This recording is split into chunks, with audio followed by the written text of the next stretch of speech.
Hi, this is Khushbu with another question of polynomials. This is question number 1 from exercise 2.2, page number 33 from NCERT.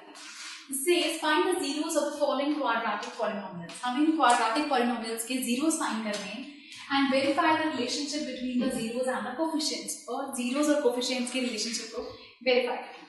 तो इस part number 3 given है 6x square minus 3 minus 7x is equal to 0. सबसे पहले quadratic equation में first term होती है square term, square वाली term, फिर होती है ये एक्स सिंगल वेरिएबल वाली टर्म, फिर आता है कांस्टेंट. तो पहले हम इसको आगे पीछे करके इसको अरेंज करते हैं. तो 6x square minus 7x minus 3 is equal to 0. So यहाँ पर सबसे पहले आपने इन दोनों को मल्टीप्लाई किया तो आपके पास आया माइनस 18x स्क्वायर. अब 18 से आपको लाना है 7, तो 9 2 18 होता है.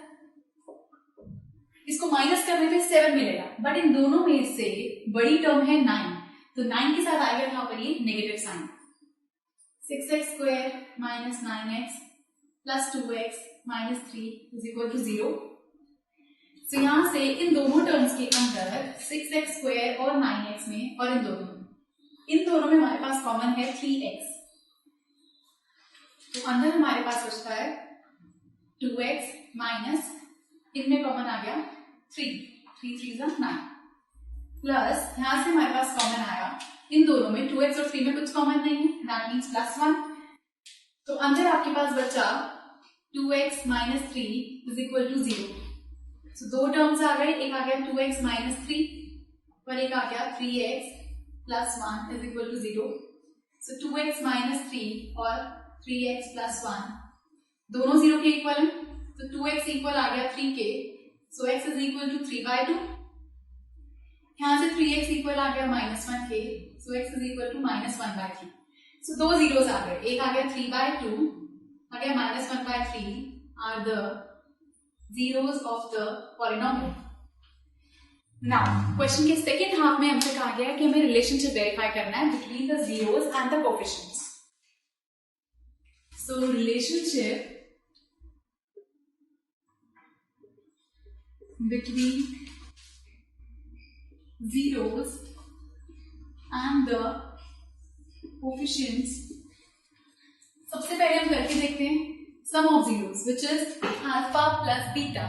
If you have seen the last video, उसमें हमने आपको बताया कि आपकी zeros जैसे आपके पास क्वाड्रेटिक इक्वेशन होती है ax square plus bx plus c, उसमें आपकी जो zeros आते हैं वो होते हैं alpha और beta. That means alpha beta हमारे हुए ये दोनों. So alpha plus beta is equal to minus b by a. So यहाँ पर अल्फा हमारे पास है 3/2, beta is 1/2. Means 3/2 and minus 1/3. Minus 1/3 is equal to minus sign आएगा. b यहाँ पर है हमारे पास ये -7. -7 by a हमारा होता है जो x स्क्वायर के साथ है, मतलब 6. नेगेटिव से नेगेटिव कैंसिल, इनका एलसीएम लिया तो आया 6. 6 को 2 से डिवाइड किया आया 3 को 3 से मल्टीप्लाई किया 9 प्लस 6 को 3 से डिवाइड किया 2 मतलब -2 is equal to 7/6. So 9 minus 2 is 7/6 equal to 7/6. So that means कि हमारा सम ऑफ जीरोस इक्वल है minus coefficient of x upon coefficient of x square. Same ways हम चेक करके देखेंगे प्रोडक्ट ऑफ जीरोस के लिए which is alpha beta equal to c by a.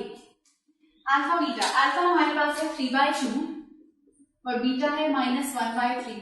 इन दोनों का product is equal to c by a. c हमारे पास है this thing -3 by a is 2, I mean 6 जो x स्क्वायर के साथ टर्म है. सो 3 से 3 cancel, 3 1s are 3 2s are, so -1/2 equal to -1/2. So that means हमारे पास प्रोडक्ट ऑफ जीरोस इक्वल आ गया constant term upon coefficient of x square. Hence proved. The same way, let's try the next part, which is part number 4.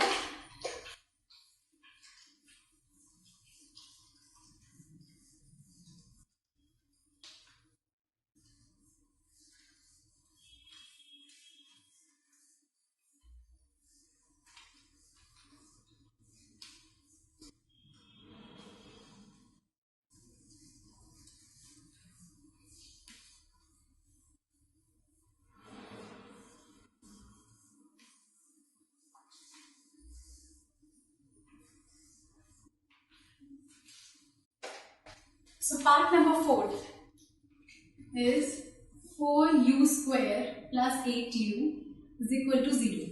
अब हम क्या करेंगे, हम यहाँ से कॉमन लेंगे इन टर्म में से 4u कॉमन है इसके पास, तो आपके पास अंदर बचता है u plus 2 is equal to 0.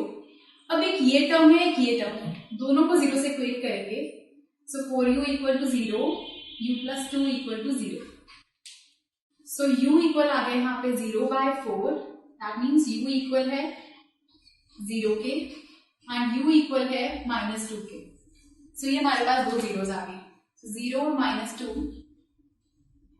Are the zeros of the polynomial. अब हमें वेरीफाई करना है इसका relationship.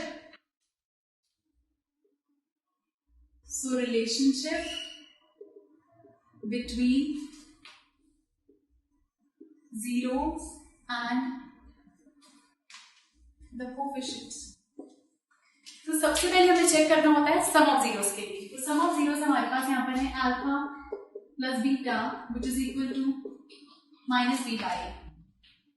So alpha plus beta that means 0 plus -2 is equal to minus, और b हमारे पास है यहाँ पर, b वाली term is 8 by a is 4. Now you see a भी है स्क्वायर वाली, 1 वाली टर्म b भी है बट c नहीं है यहाँ पर. सो 0 - 2 is -2, 4 1s are 4 2s are also -2. So that means ये हमारे पास sum of zeros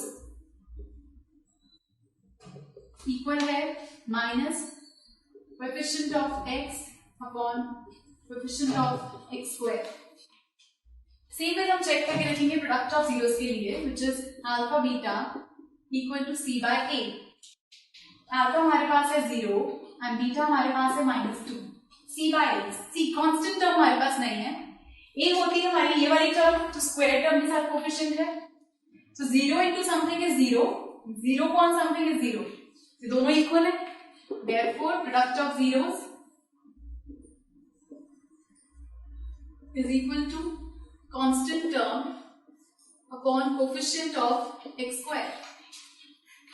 सो इस तरह से हम इनके रिलेशनशिप्स वेरीफाई करते हैं. So this was first question from exercise 2.2 and do watch the next video for other parts of this question. Goodbye.